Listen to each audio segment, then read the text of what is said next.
సేవలో ఎదురైనా ఎన్నో సమస్యలలో నా బలమును చూచుకొని నిరాశ చెందితిని.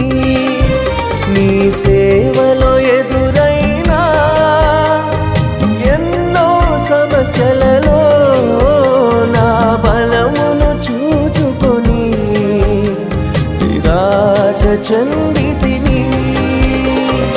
భారమైన ఈ సేవను ఇక చేయలేనని అనుకొనగా, భారమైన ఈ సేవను ఇక చేయలేనని అనుకొనగా, ప్రధాన యాజకుడా యేసు నీ అనుభవాలతో బలపరచితివి.